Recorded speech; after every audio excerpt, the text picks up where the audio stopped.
Троєщина, Деснянський район, Рейгана, 21.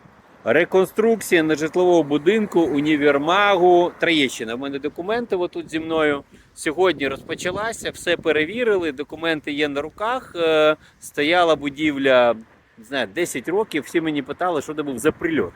Це, друзі, не прильот, це реконструкція так званого Сіріуса в універмаг. Є містобудівні умови обмеження для проєктування об'єкта будівництва, статус документа діючий, і є витяг з реєстру будівельної діяльності Єдиної державної електронної системи у сфері будівництва від вересня цього року. Отже, іде реконструкція, іде поки знесення, далі все згідно чинного законодавства. Бачите, бо там все отак от воно все раз-раз.